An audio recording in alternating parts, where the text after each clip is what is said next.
네이밍에 관한 질문입니다. 마케팅에. 저희 회사에서 그 매운 낙지를 원료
신앙 고백하심으로 오늘 10월 17일 주일 예배를 시작하도록 하겠습니다. 나는 전능하신 아버지 하나님 천지의 창조주를 믿습니다. 나는 그의 유일하신 아들 우리 주 예수 그리스도를 믿습니다. 그는 성령으로 잉태되어 동정녀 마리아에게 나시고 본디우 빌라도에게 고난을 받아 십자가에 못 박혀 죽으시고 장사된 지 사흘 만에 죽은 자 가운데서 다시 살아나셨으며 하늘에 오르시어 전능하신 아버지 하나님 우편에 앉아 계시다가 거기로부터 살아있는 자와 죽은 자를 심판하러 오십니다. 나는 성령을 믿으며 거룩한 공교회와 성도의 교제와 죄를 용서받는 것과 몸의 부활과 영생을 믿습니다. 아멘. 오늘 이 시간 이 눈에 아무 증거 아니 배워도 함께 찬양하겠습니다.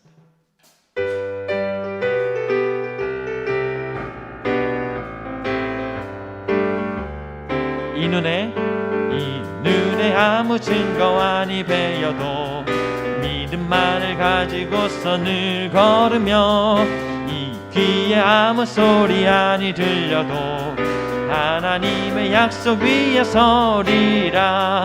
걸어가세 믿음 위에 서서 나가세 의심 버리고 걸어가세 믿음 위에 서서 눈과 귀에 아무 증거 없어도 이 눈이 보기에는 어떠하든지 이미 얻은 증거대로 늘 믿으며 이 맘에 의심 없이 살아갈 때에 우리 소원 주 안에서 이루리.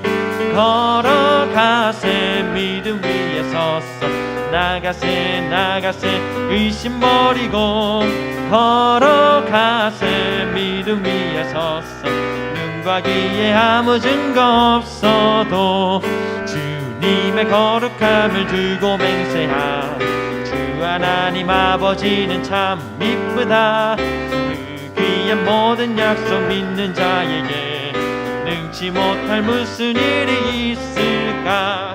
걸어가세 믿음 위에 서서 나가세 의심 버리고 걸어가세 믿음 위에 서서 눈과 귀에 아무 증거 없어. 이 눈에 아무 증거 아니 배워도 믿음만을 가지고서 늘 걸으며 이 귀에 아무 소리 아니 들려도 하나님의 약속 위에 서리라. 걸어가세 믿음 위에 서서 나가세 의심 버리고 걸어가세 믿음 위에 서서 눈과 귀에 아무 증거 걸어가세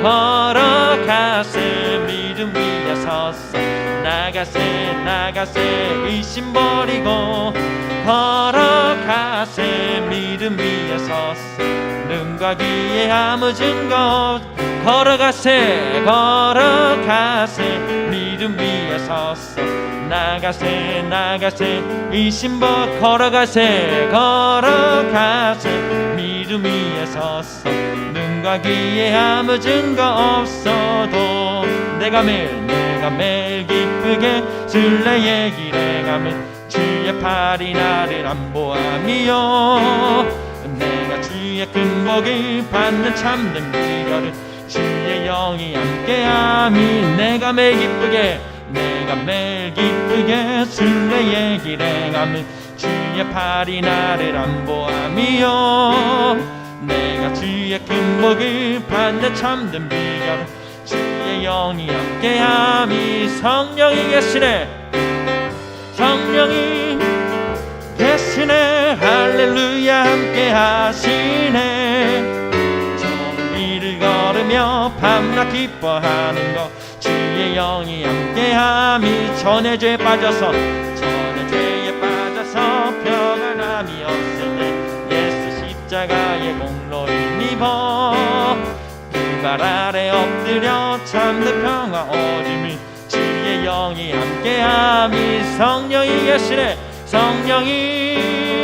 계시네 할렐루야 함께 하시네. 저는 이를 걸으며 걸으며 밤낮 기뻐하는 것 주의 영이 함께함이 나와 동행하시고 모든 염려하시니 나는 숲의 새와 같이 기쁘다. 내가 기쁜 마음으로 주의 뜻을 행하면 주의 영이 함께함이 성령이 계시네 할렐루야 함께 하시네. 좁은 길을 걸으며 밤낮 기뻐하는 것 주의 영이 함께하. 세상 모든 욕망과 나의 모든 정욕은 십자가에 이미 못을 박았네. 어젯밤이 지나고 무거운 짐 벗으니 주의 영이 함께하. 성령이 계시네 할렐루야 함께 하시네. 좁은 길을 걸으며 밤낮 기뻐하는 것 주의 영이 함께 하. 성령이 계시네 성령이 계시네. 할렐루야 함께 하시네. 좁은 길을 걸으며 밤낮 기뻐하는 것 주의 영이 함께함이 성령이 계시네 할렐루야 함께 하시네. 좁은 길을 걸으며 밤낮 기뻐하는 것 주의 영이 함께함이라. 성령이 계시네 성령이 계시네.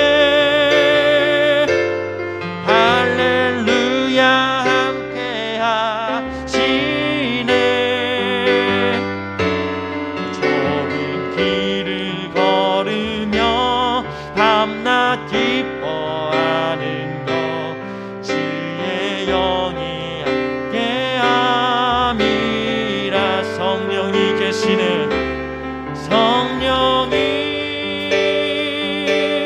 계시네. 할렐루야 함께 하시네. 좁은 길을 걸으며 밤낮 기뻐하는 것 주의 영이 함께함이라. 주 음성 외에는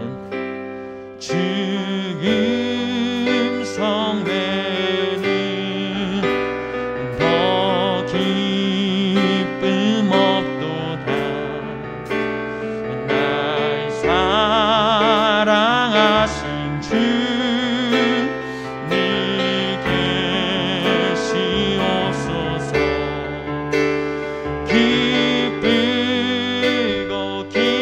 기쁘도다 항상 기쁘도다.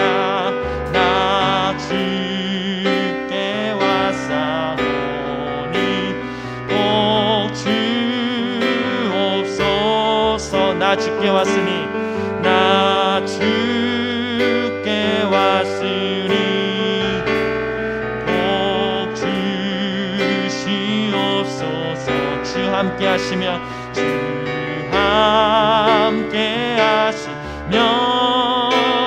큰 시험이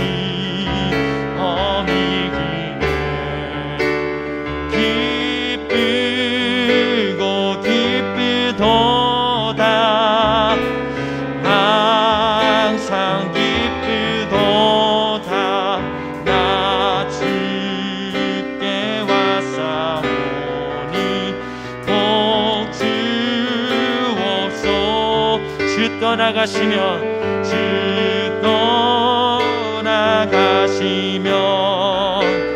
내 생명 어때 즐겁고 슬플 때는 계시옵소서.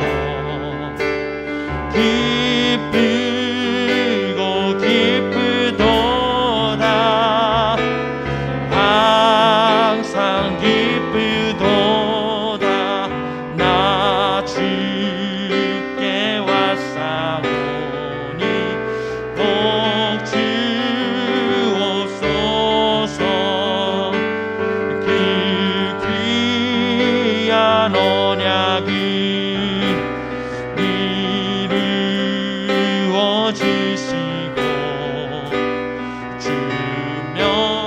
성령 따를 때 니 계시옵소서. 기쁘고 기쁘도다 항상 기쁘도다 나 주께 왔사오니 복 주옵소서. 1절 다 같이 고백합니다. 주님 성 외에는 더 기쁨 없도다 날 사랑하신 주 늘 계시옵소서. 기쁘고 기쁘도다 항상 기쁘도다 나 주께 왔사오니 복 주옵소서. 기쁘고 기쁘도다 기쁘고 기쁘도다 항상 기쁘도다 나 주께 왔사오니 복 주옵소서. 하나님, 오늘 이 시간에 우리가 주님을 만나러 왔습니다. 하나님, 우리를 만나주시고 주님 음성을 들려주셔서 우리가 그 음성 외에는 따라가는 것이 없는 우리의 중심을 지키게 하여 주시옵소서. 오늘 예배를 놓고 다 같이 기도하시겠습니다. 사랑이 많으신 하나님, 오늘 예배 가운데 임재하여 주셔서 주님을 만나고 돌아가는 귀한 시간 되게 하시옵소서. 말씀을 통해서 우리에게 알려주시는 하나님, 우리에게 느끼게 하시고 알게 하시고 깨닫게 하셔서 이 세상을 살아갈 때 주님의 말씀을 붙잡고 살아갈 수 있도록 하나님 우리를 붙잡아 주시옵소서. 우리와 함께하여 주시옵소서. 주님이 떠나가시면 그 떠나간 인생은 상상할 수 없는 세상입니다. 오직 주님만 바라보며 오직 주님만 사랑하며 나아가는 우리가 되게 하여 주시옵소서.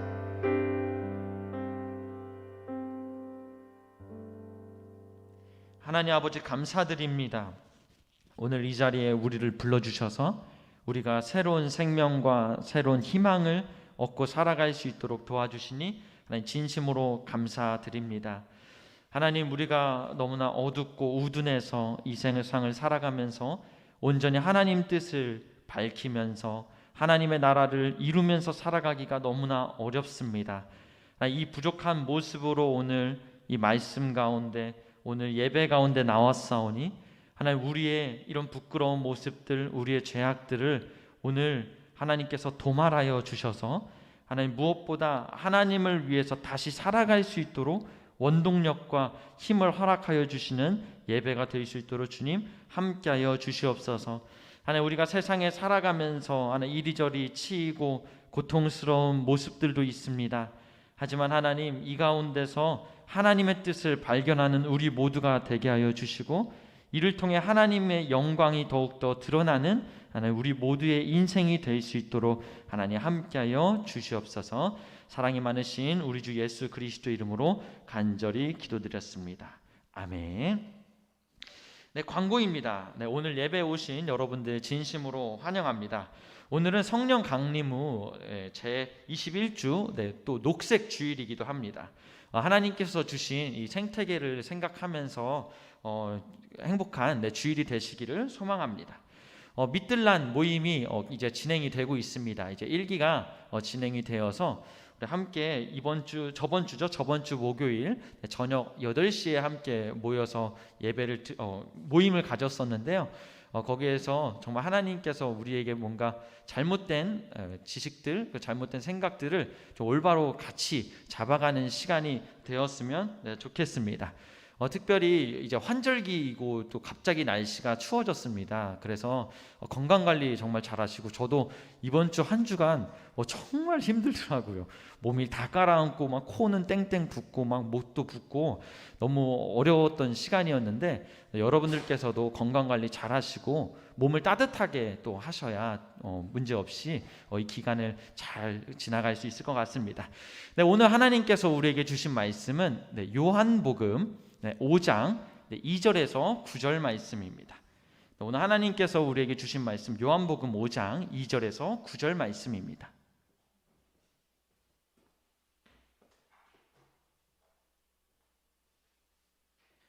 네, 하나님께서 우리에게 주신 말씀 요한복음 5장 2절에서 9절 말씀입니다. 제가 봉독해 드리도록 하겠습니다. 예루살렘에 있는 양문 곁에 히브리 말로 베데스다라 하는 못이 있는데, 거기 행각 5이 있고 그 안에 많은 병자, 맹인, 다리 저는 사람, 혈기 마른 사람들이 누워 물의 움직임을 기다리니, 이는 천사가 가끔 못에 내려와 물을 움직이게 하는데, 움직인 후에 먼저 들어가는 자는 어떤 병에 걸렸든지 낫게 됨이러라. 거기 38해 된 병자가 있더라.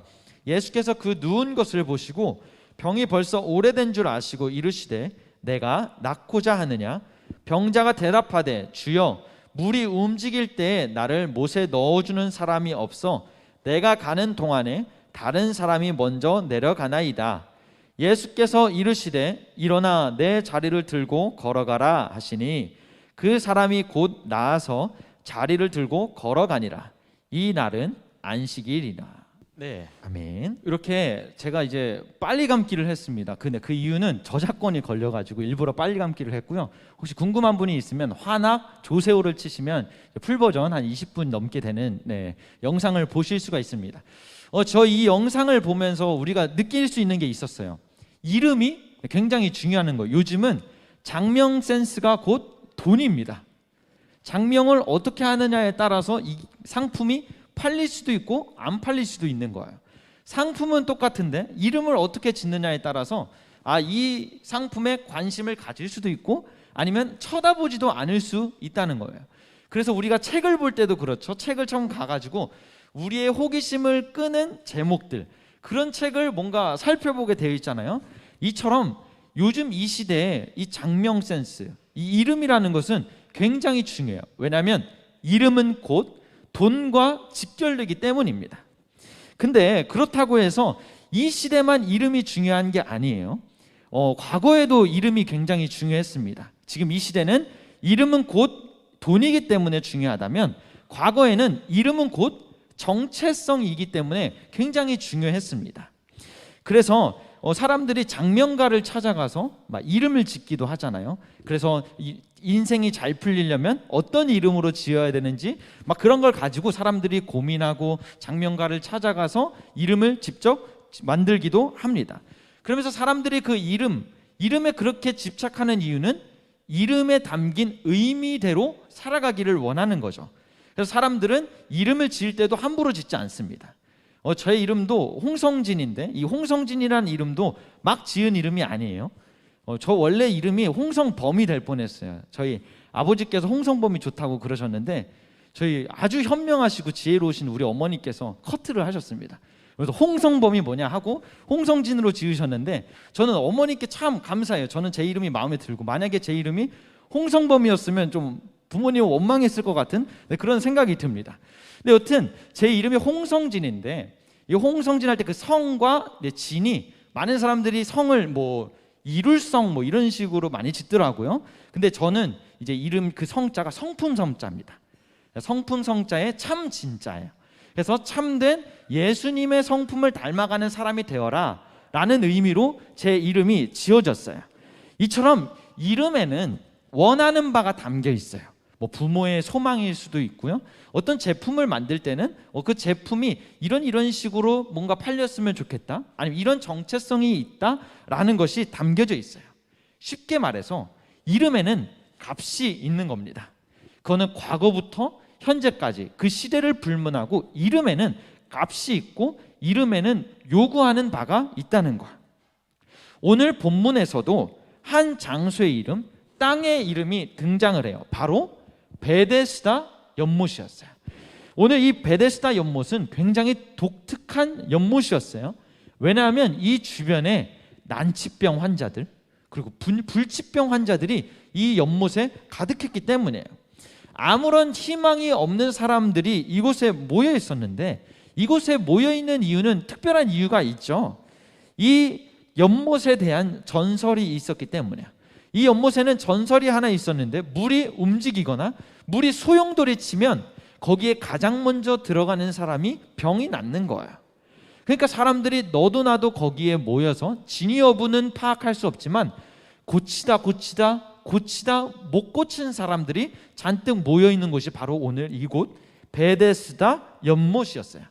베데스다 연못의 뜻은 자비의 못, 자비의 집, 은혜의 집, 이런 의미가 있습니다. 그러니까 베데스다 연못, 그리고 베데스다라는 뜻은 자비의 집, 은혜의 집이라는 뜻이 있다는 거예요. 그러니까 이 연못의 의미는 고통받고 그리고 힘들어하고 병 때문에 힘들어하는 그 사람들에게 병 고침을 통해서 은혜를 베풀어주는 연못, 자비를 베풀어주는 연못, 이런 뜻이 되는 겁니다. 언뜻 보기에 오늘 이 베데스다 연못은 참 이름값 하는 곳 같아요. 저 이름처럼 사람들에게 자비를 베풀어주고 은혜를 베풀어주는 그런 장소 같습니다. 그런데 조금만 더 생각해보면 이 베데스다 연못 그 상황을 한번 생각을 해보면 이 이름과 정반대 현상이 펼쳐지는 것을 볼 수가 있어요. 한번 생각해 봅시다. 우리 한번 상상해 봅시다. 지금 저 베데스다 연못에서 소용돌이가 친다고 생각을 해봐요. 그러면 거기에 이 주변에 수많은 사람들이 있잖아요. 근데 그 수많은 사람들이 이 물이 움직일 때 1등을 하면 낫는다고 하니까 너도 나도 지금 먼저 이곳에 들어가려고 하겠죠. 지금 이 베데스다 연못에 1등을 하려고 너도 나도 난리가 났을 거예요. 그런데 이곳에 누가 가장 먼저 들어갈 수 있었을까요? 질문을 조금 좁혀드릴게요. 조금이라도 건강한 사람이 빨리 들어갈 수 있었을까요? 아니면 일어서지도 못하고 제대로 걷지도 못하는 중증 환자들이 들어갈 수 있었을까요? 조금만 생각해보면 그나마 건강한 사람들, 그나마 사지가 멀쩡한 사람들이 가장 먼저 이 베데스다 연못에 들어갈 수 있었다는 거야. 그러니까 그나마 건강한 사람이 들어갈 수 있는, 그나마 건강한 사람이 1등을 할 수 있는 이 은혜의 못. 여러분들 근데 이상하지 않으세요? 은혜는 누구한테 필요한 거죠? 가장 비참하고 힘들면 힘들수록 그 사람에게는 은혜가 필요한 건데, 오늘 이 은혜의 못에서는 정말 비참하고 힘든 사람들이 아니라 그나마 건강한 사람들이 먼저 들어갈 수 있었다는 거야. 과연 이곳을 진짜 은혜의 못이라고 부를 수 있을까요? 여러분들 또 다른 문제가 있었어요. 은혜의 못이면 여기 분위기가 어때야 될까요? 정말 밝고 기쁘고 뭔가 기대감으로 가득 차야 될 것 같아요. 근데 이 주변에 지금 상황을 보니까 1등을 하기 위해서 다들 혈안이 돼 있는 거야. 여러분들 입시를 우리가 볼 때 그런 생각이 들죠. 입시 1등을 해야 되는 거잖아요. 그러니까 오늘 이 연못을 정리해보자면, 한마디로 정의해보자면 이 1등만 기억하는 더러운 세상인 거야. 정말 1등만 기억하는 더러운 세상이 오늘 이 베데스다 연못이라는 것을 알 수 있었어요. 이 베데스다 연못만큼은 그래도 모두가 행복해야 될 것 같은데, 이곳도 마치 1등만 기억하는 입시 현장과 같은 그런 장소였다는 거야. 그러니까 이름값을 전혀 못하는 아픔의 장소였어요. 근데 오늘 예수님께서는 이 베데스다 연못에 찾아오셨어요. 그래서 예수님께서 오셔서 주위를 둘러보시는 거예요. 근데 주위를 둘러보시는데 예수님 눈에 띈 한 사람이 있었습니다. 근데 그 사람이 바로 38년째 병자였던 사람이었어요. 38년 동안 병에 걸려서 너무나 힘든 사람이었단 말이에요. 이 38년째 병자, 이 38년 된 병자가 얼마나 절망적이었을까요? 정말 힘들었을 것 같아요. 저는 이제 28년을 살았는데 이 38년 동안 산 게 아니고 38년 동안 아팠어요.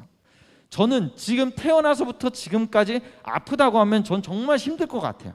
근데 이 사람은 그것보다도 10년이라는 시간을 더 아프고 더 고통스럽게 그렇게 살았다는 거야.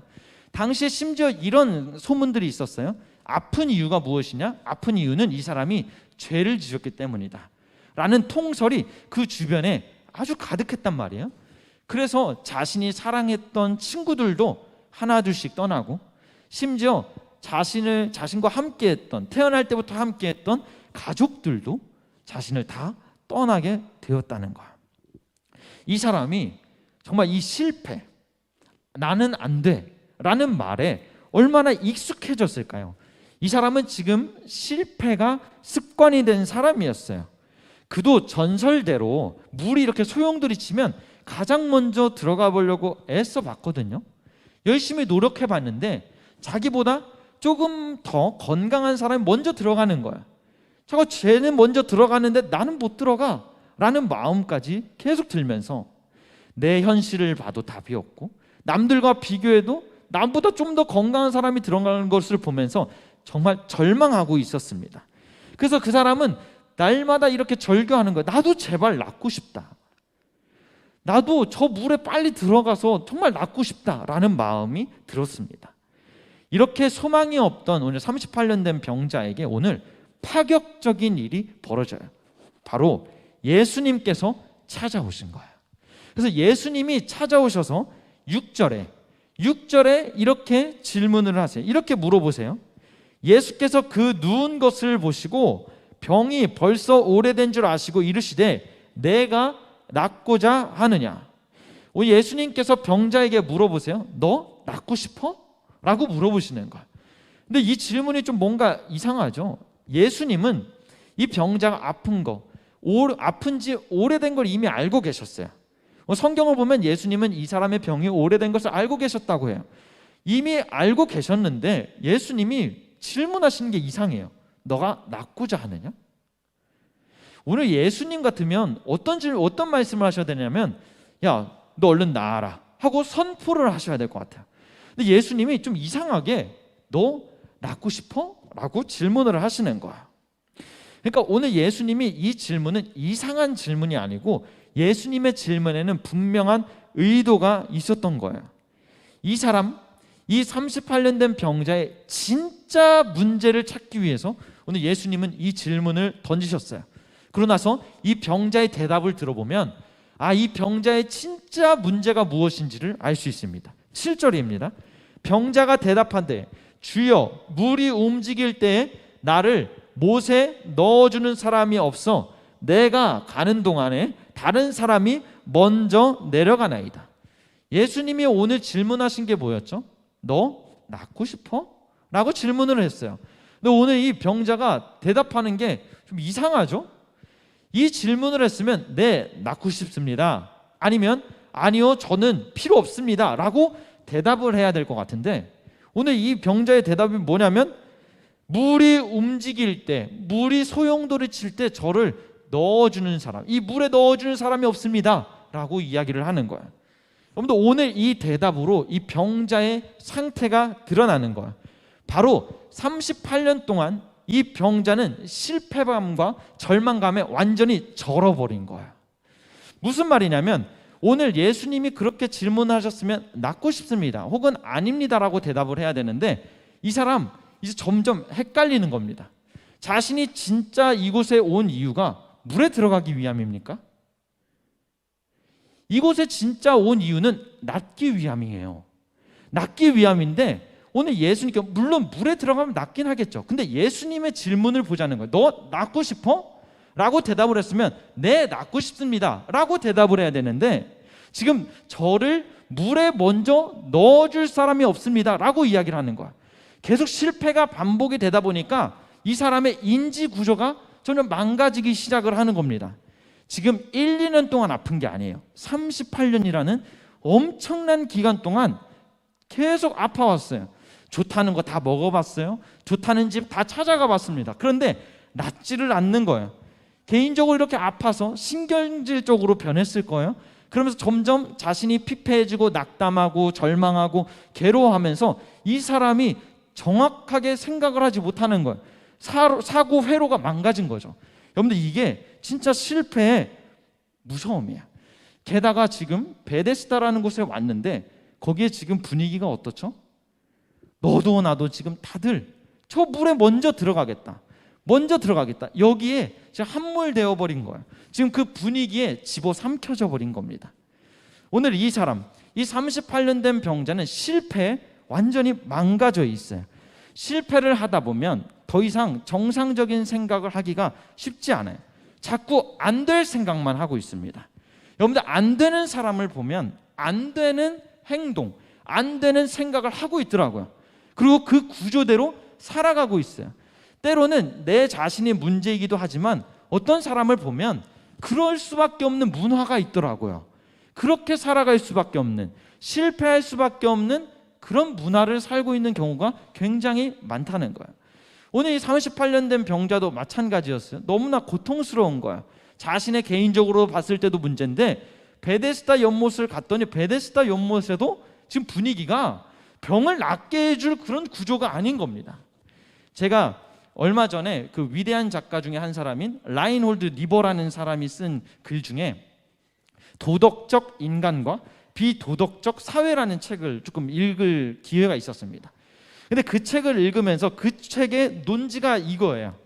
아무리 훌륭한 개인, 도덕적으로 훌륭한 개인들을 모아놔도 집단으로 모이기 시작하면 부도덕해진다. 아무리 깨끗한 사람, 도덕적인 사람을 모아놔도 집단으로 모이기 시작하면 도덕적이기가 너무 힘들다라는 이야기를 하는 거예요.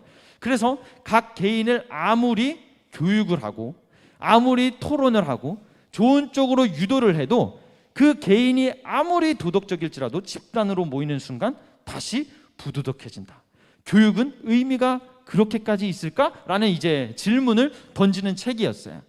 이처럼 아무리 38년 된 병자가 제대로 살아보려고 했어도 지금 베데스다 분위기를 보니까 다 집단적으로 집단의 생각이 안 된다는 거야. 물에 들어가야 된다는 거야. 그러면서 오늘 그 실패에 익숙해진, 실패에 젖어버린, 실패가 습관이 되어버린 오늘 이 38년 된 병자입니다. 이 38년 된 병자, 내가 38년 된 병자라고 생각을 해보세요. 상상을 해보세요. 전 정말 절망적일 것 같아요. 가족도 다 떠나요. 친구도 다 떠나요. 근데 이 병이 나을지 안 나을지도 모르고 정말 그 절망해 하면서 베데스다에 앉아있는 그 38년 된 병자. 근데 그랬던 그에게 오늘 희망이 찾아온 거예요. 드디어 그렇게 답도 없었던 38년 된 병자가 절망해서 나올 수 있었습니다. 여러분들, 오늘 그 38년 된 병자가 절망해서 나올 수 있었던 이유는 바로 예수님께서 찾아오셨기 때문이에요. 38년 된 병자는 예수님이 먼저 다가오셔서 결국에 이 사람의 패배주의에서 극복하고 새 삶을 살 수가 있었던 거야. 이 사람 예수님이 찾아오시지 않았으면 그냥 38년, 아니요 이제 앞으로 남은 인생을 계속 그렇게 살았을 거예요. 근데 예수님이 오시니까 그의 인생이 완전히 뒤집힌 거예요. 어느 순간 이 사람 습관처럼 앉아있는 자신의 모습을 보고 아무런 생각을 가지고 아무런 감각도 없이 앉아 있었을 거예요. 심지어 병을 고쳐줄 예수님을 만나고도 그는 뭐라고 대답하죠? 예수님이 구원의 손길을 내미잖아. 너 낫고 싶어? 라고 질문을 하는데 엉뚱한 대답을 내놔요. 물에 먼저 들어가는 나를 넣어주는 사람이 없습니다 라고 잘못 대답하는 거예요. 여러분들, 오늘 이 38년 된 병자를 보면서 과연 이 사람에게 믿음의 모습이 있나요? 믿음의 모습은 찾아볼 수가 없어요. 오늘 그냥 생떼 부리고 아무런 생각도 없이 습관적으로 그 자리에 앉아 있다는 거예요. 그런데 예수님께서 그 현장에 먼저 가신 거예요. 비록 이 사람은 어떤 멋있는 모습, 훌륭한 모습은 없었을지라도 예수님이 먼저 그 사람을 찾아가시고 자발적으로 그 사람을 찾아가셨어요. 여러분들, 이것은 결코 우연이 아닌 거예요. 이건 필연적으로 예수님이 그 사람을 만나기로 작정하신 거예요. 그의 상태를 보고 아셨어요. 고통스러웠던 인생, 주마등처럼 이 38년의 그의 절망적인 인생, 어떻게든 살아보고 싶어서 발버둥 치고 지푸라기를 잡는 그의 인생이 스쳐 지나가는 거예요. 예수님이 이 사람의 인생을 보는데 너무 불쌍한 거예요. 너무 안쓰러운 거예요. 이렇게 살라고 여기에 왔을까? 라는 예수님이 마음에 들면서 마음으로 우셨어요. 이렇게 긍휼의 마음을 가지고 절망에 빠져 있는 병자를 살리신 거예요. 여러분들, 이게 복음이에요. 내가 무엇을 해서, 내가 이것을 해서, 내가 율법적으로 살아서, 내가 노력을 해서, 내가 신앙생활을 열심히 해서 내가 새 삶을 얻는 게 아니고, 새 삶은 어디서 오느냐? 예수님이 나에게 오실 때 찾아오는 거예요. 새 삶은 예수님이 나에게 다가오시고 나에게 말씀을 거시고 나에게 새로운 삶을 명령하실 때 가능한 것입니다. 여러분들, 찾아오심이 은혜예요. 찾아오시는 것이 곧 은혜라는 거예요. 은혜는 이름만 걸어놓는다고 해서 은혜가 아니에요. 지금 베데스다라는 그곳은 이 은혜라는 이름이 있었어요. 근데 그곳은 은혜의 집이 아니었어요. 그 집이 진짜 은혜의 집이 될 수 있는 이유는 이름을 걸어놔서가 아니고 예수님이 찾아오실 때 그 이름이 살아나는 겁니다. 여러분들, 베데스다가 이름값을 하기 위해서는 예수님이 찾아오셔야 되는 거예요. 다른 게 아닙니다. 다른 어떤 해답, 다른 어떤 병을 고칠 수 있는 약, 의사가 아니고 예수님이 찾아오셔야 이 문제를 해결할 수 있는 거예요. 그러면서 예수님이 찾아오시면서 하시는 거 단순히 위로가 아닙니다. 단순한 위로가 아니에요. 야, 그냥 힘들지, 고통스러웠지가 아니고 예수님은 그 사람의 인생을 뒤바꾸세요. 생활 패턴을 뒤바꾸신다는 거예요. 실제적인 변화를 일으키시는데 8절에 이렇게 나와 있어요. 일어나 내 자리를 들고 걸어가라. 예수님께서 그 말씀에는 권위가 있어서 이 사람 아까까지는 내가 걸을 수 있을지 없을지 더 이상 낫는 게 중요하다라는 목적까지 잃어버린 상태로 그냥 그렇게 살았어요. 아, 물에만 빨리 들어가고 싶다, 이런 생각으로 살았던 그가 그 말씀의 권위 앞에 일어나 걸은 거예요. 오늘 그가 드디어 새로운 삶을 살게 되었습니다. 왜냐하면 말씀의 능력에는 권위가 있고 능력이 있어서, 권능이 있어서 한 사람의 인생을 뒤바꾸고 삶의 패턴을 완전히 뒤집을 수 있는 능력이 있기 때문입니다. 그래서 그렇게 주님은 연못 주변에서 누워서 평생 짐승보다도 못하게 살아갔던 38년 된 병자를 살리신 거야. 그에게 새로운 삶을 주셨습니다. 그렇다면 오늘 우리가 38년 된 병자가 낫는 것을 보면서, 아, 우리 그냥 아무것도 안 하고 예수님이 먼저 찾아오시기를 그냥 기다리고 있으면 되는구나 라고 생각하면 되는 걸까요?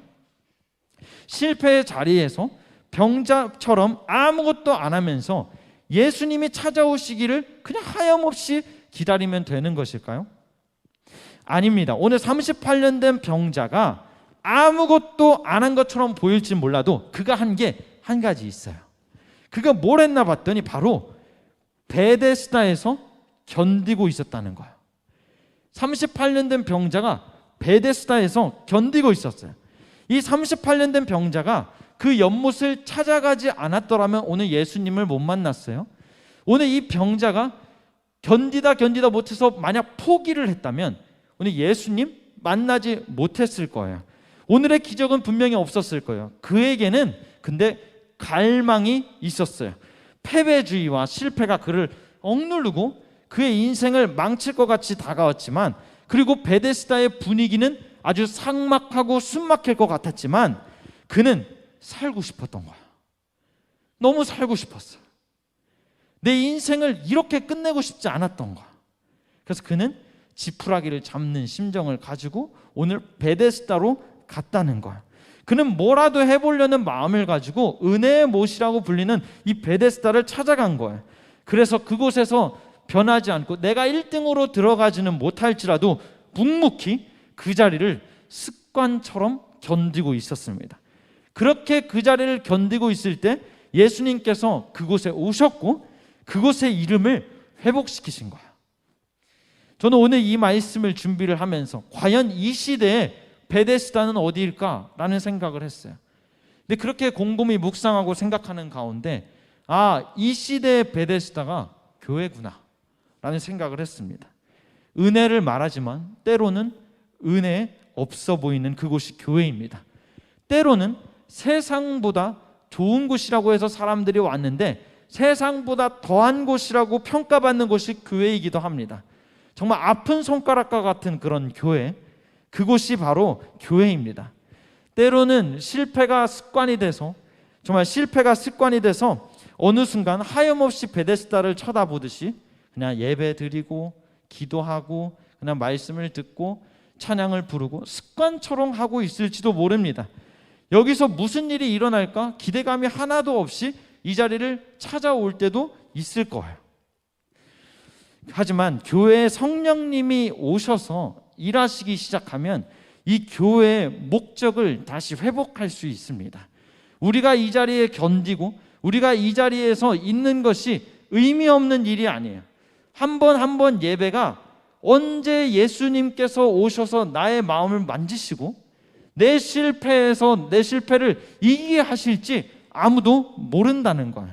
이 교회의 목적을 다시 회복시키는 분이 우리 예수님이기 때문이에요. 여러분들 교회가 어떤 곳입니까? 믿는 자들의 모임입니다. 믿는 자들이 이곳에 모여서 하나님께 영광 올려드리는 곳이 바로 교회라는 거예요. 이곳이 때로는 완벽하지 않습니다. 이곳이 때로는 완전하지 않고 이곳에서 과연 거룩을 이야기할 수 있을까? 의문이 들 때도 있을지 모릅니다. 하지만 이곳이 비록 이름값을 못하는 곳이라고 할지라도 하나님께서는 이 교회를 통해서 하나님이 일을 하시기를 결정하셨습니다. 하나님 예수님께서 베드로와 대화에서 그렇게 말씀하시죠. 내 반석 위에 내 교회를 세우리라. 그리고 예수님께서 또다시 이렇게 말씀하십니다. 음부의 권세가 감히 너희들을 건들지 못하고 음부의 권세가 너희 교회를 통해서 벌벌 떨 것이다 라고 예수님이 말씀을 하세요. 그래서 예수님께서 십자가에 못 박히시고 다시 사시고 우리에게 최고의 선물로 주신 것이 바로 교회라는 거예요. 근데 그 교회가 때로는 우리에게 상처를 주고 우리의 기대에 못 미칠지라도 성령님이 이곳에 오시면 베데스다에서 다시 은혜가 살아났던 것처럼 교회에 은혜가 살아난다는 것입니다. 여러분들 베데스다 연못의 정체성이 살아나듯이 교회에 예수님이 오시면 정체성, 교회의 진짜 정체성이 다시 살아나는 거예요. 그래서 우직하게 버티고 있는 성도님 한 분 한 분이 너무나 귀한 겁니다. 나는 할 줄 아는 게 없는데, 난 교회 와서 하는 게 없는데 라고 생각하시는 분이 있을지는 모르겠지만 교회에서 견디고 있고 교회의 자리를 지키고 있는 한 분 한 분이 너무나 소중한 거예요. 그리고 그분들께서 지금은 단순히 눈에 뭔가 변하지 않는 것 같고 나에게 성령님이 오시지 않는 것 같을 그때라도 오늘 말씀에서 정확하게 알 수 있어요. 38년 되었던 그 병자에게 예수님이 오셨듯이 버티고 있고 견디고 있고 이 교회의 자리 한 자리를 책임지고 있는 그 사람을 하나님은 반드시 찾아오신다는 것. 그래서 우리 안에 있는 실패, 아픔, 고통 이 모든 것들을 가져가시고 우리에게 참된 자유 그리고 이 사람의 그토록 꿈이었던 병이 낫는 꿈을 예수님께서 이루어 주신다는 것입니다. 여러분들 우리의 정체성은 베데스다와 같은 교회에서 우두커니 버티고 견디고 있을 때 살아나는 거예요. 이게 무슨 의미인가? 이게 어떤 뜻이 있는가?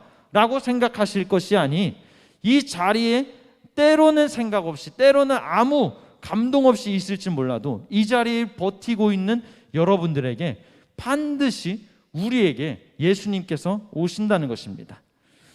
여러분들 이곳을 떠나지 않고 언제 오실지 모르는 예수님을 소망하면서 바라보면서 살아가는 것이 우리의 이름, 우리 성도의 이름, 교회의 이름의 값이 살아나는 것입니다. 여러분들 기도의 자리, 예배의 자리를 우직하게 버티는 것 그것도 은사예요. 그것도 은사입니다. 우리가 한 번 한 번 드리는 예배가 그래서 너무나 귀한 거예요. 너무나 값진 것입니다. 교회는 그 값을 하라고 있는 공동체입니다. 결론입니다. 오늘 절규에 빠져있는 이 38년 된 병자처럼 아픔과 절망의 삶 그리고 패배주의에 감싸져 있는 분들이 계실지도 모르겠습니다. 또 어떤 분들께서는 교회 공동체에 이게 무슨 의미가 있어 라고 환멸을 느끼시거나 아니면 절망을 하시거나 아니면 실망을 하신 분들도 계실 수 있습니다. 어느 순간 이 교회는 그냥 천국 가는 도구로서 그냥 그렇게 생각하시는 분들도 계셨을지 모르겠습니다. 하지만 오늘 말씀을 통해서 우리가 분명히 알 수 있는 건 이 교회 공동체를 통해서 하나님은 일하기를 원하신다는 거예요. 그리고 그 성령님이 이 공동체에 오실 때 반드시 이 교회는 자기 목소리를 내게 되어 있습니다. 여러분들 교회는 약한 공동체가 아니에요. 그냥 이것저것 다 양보하고 포기하는 공동체가 아니에요. 예수님의 핏값으로 산 공동체이고 수많은 순교자들이 이 교회를 지키기 위해서 목을 내놓고 지켰던 공동체가 이 교회 공동체라는 거야.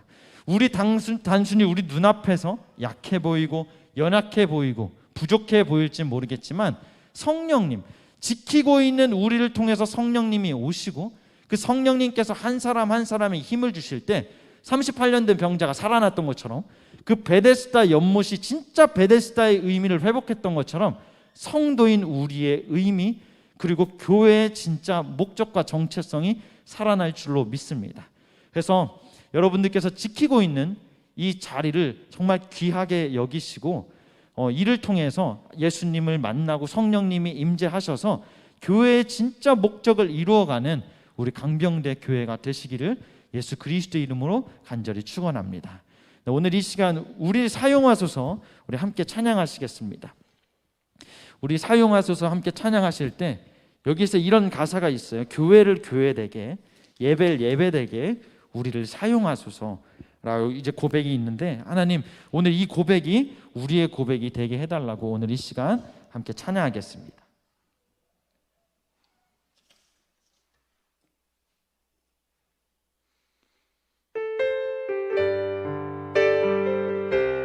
우리에겐 소원이 하나 있네. 우리에겐 소원이 하나 있네. 주님 다시 오심, 주님 다시 오신 그날까지 우리 가슴에 새긴 주의 십자가 사랑 나의 교회를 사랑케 하네. 주의 교회를 향한 우리 마음 희생과 포기와 가난과 고난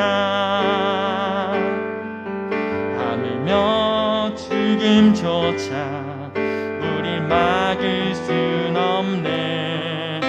우리 교회는 이 땅에 임한 교회를 교회되게 예배되게 우리 사용하소서. 우리 사용하소서. 진정한 부흥의 날 오늘 임하도록 우리 사용하소서. 우리에겐 소원이 하나인데 주님 다시 오신 그날까지 우리 가슴에 새긴 주의 십자가 사랑 나의 교회를 사랑케 하네. 주의 교회를 향한 우리 마음 희생과 포기와 가난과 고난 하물며 죽음조차 우린 막을 순 없네. 우리 교회는 이 땅에 희망 교회를 교회되게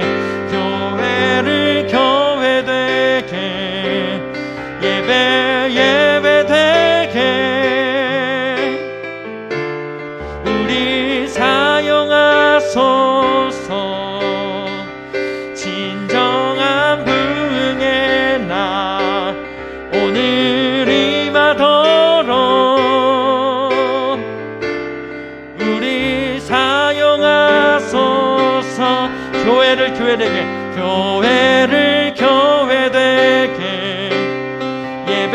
예배되게 우리 사용하소서. 진정한 부흥의 날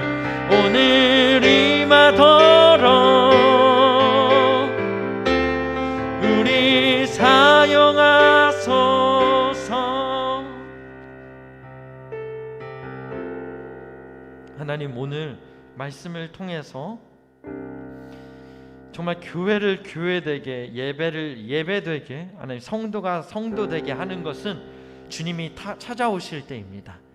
하나님 우리가 성실함과 신실함을 가지고 하나님 이 교회를 끝까지 지키겠습니다. 이것이 때로는 의미가 없어 보이는 일이고 나 한 사람이면 어때? 라는 생각이 들지는 모르겠지만 하나님은 끊임없이 그 자리를 지키고 있는 자를 찾아가 주십니다. 그래서 38년 된 병자의 인생이 완전히 뒤바뀌었던 것처럼 하나님 우리의 인생을 완전히 뒤바꾸시고 성도의 삶을 살아갈 수 있도록 도와주십니다. 성도는 나약한 존재가 아닙니다. 성도는 죽음을 각오하고라서도 복음을 위해서 뛸 수 있는 자들입니다. 하나님 우리가 진정한 성도의 의미를 회복하게 하여 주시옵소서. 하나님 교회는 약한 공동체가 아닙니다. 사교 집단이 아닙니다. 하나님 이 교회를 통해서 하나님께서는 위대한 일을 이루시며 하나님께서 하나님의 나라를 이루어가는데 가장 크게 쓰임받는 공동체입니다.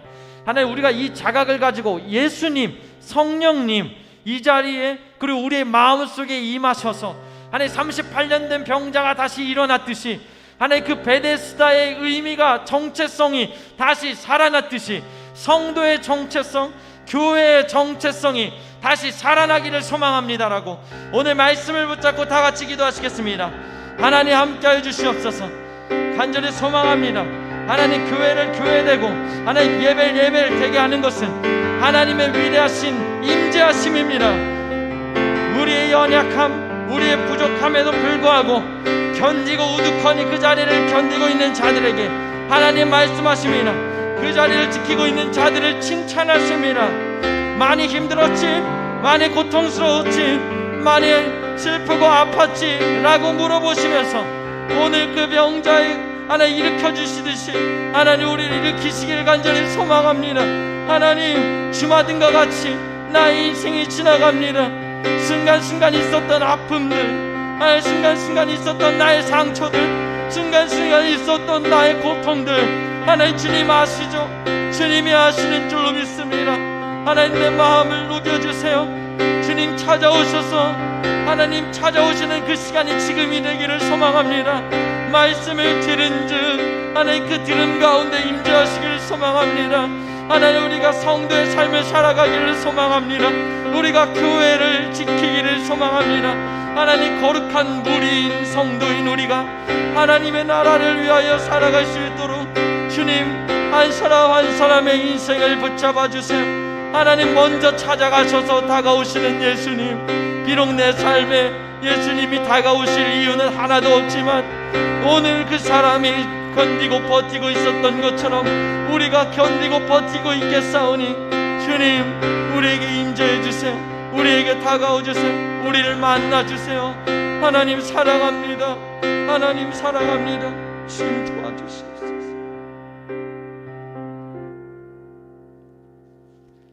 하나님 아버지 감사드립니다. 오늘 말씀을 통해 우리가 지키고 있는 이 한 자리가 얼마나 귀한 자리인지 하나님 알게 하시니 진정으로 감사드립니다. 하나님 우리가 정말 마음속에 진정한 하나님을 향한 마음을 갖게 하시고 이 자리를 지키는 것이 때로는 의미가 없고 교회 공동체의 환멸을 느끼고 실망할지도 모르겠지만 하나님 우리는 완벽한 것이 우리의 정체성이 아닙니다. 교회의 정체성은 하나님의 일을 하는 것입니다. 하나님 일을 알고 예수님, 성령님 우리 강병대교회를 축복하사 이 자리에 내려오셔서 이곳이 은혜의 자리, 은혜의 교회가 될 수 있도록 하나님 축복하여 주시옵소서. 그리고 이 교회를 이루고 있는 한 사람 한 사람 그 성도들의 인생을 축복하여 주셔서 예수님이 다가오시자 그의 인생의 목적과 정체성이 하나님을 향하는 인생이 되게 하여 주시옵소서. 내 뜻대로 산 것이 있다면, 내 마음대로 산 것이 있다면 하나님 오늘 이 시간 하나님 앞에 내려놓습니다. 하나님 이런 부족한 나일지라도 받아주실 것을 믿습니다. 오늘 38년 된 병자도 베데스다 연못에 있었던 것 이외에 한 것은 아무것도 없었지만 예수님이 먼저 찾아오셨어요. 예수님이 찾아오셔서 그에게 새로운 삶을 허락하십니다. 단순히 위로해 주실 뿐만 아니라 그의 인생의 길이 열렸습니다. 그의 가장 큰 문제의 핵심이 풀렸습니다. 하나님, 우리도 그러한 기적을 느끼며 날마다 하나님의 말씀을 전하고 하나님께서 우리를 살려주셨다는 하나님 그 진리를 사람들에게 선포할 수 있는 믿음과 기적과 확증을 허락하여 주시옵소서. 하나님, 오늘 주님 앞에 드려진 예물이 있습니다. 하나님, 이 예물 위에 손을 얹으셔서 하나님 축복하여 주시옵시고 100배, 60배, 30배의 결실로 맺혀져서 하나님 이를 통해서 하나님의 나라가 멋지게 자라나고 성장하고 임하게 하여 주시옵소서. 이제는 38년 된 병자처럼 고통스러워하고 있는 우리를 사랑해 주시는 우리 주 예수 그리스도의 은혜와 그 아들 예수 그리스도를 보내신 하나님의 무한하신 사랑하심과 개인적인 문제 그리고 구조적인 문제 가운데 방황하고 있는 우리에게 깨달음의 지혜와 살아갈 수 있는 의지와 감정을 북돋아 주시는 성령님의 역사 교통하심이 오늘 예배를 드린 모든 강병대 성도님들 머리 위에, 대한민국 군대 위에, 각 가정 위에, 코로나로 고통받고 있는 이 세계 위에 영원토록 함께 하시기를 간절히 축원하옵나이다. 아멘. 우리 하나님께 영광의 박수 올려드리겠습니다.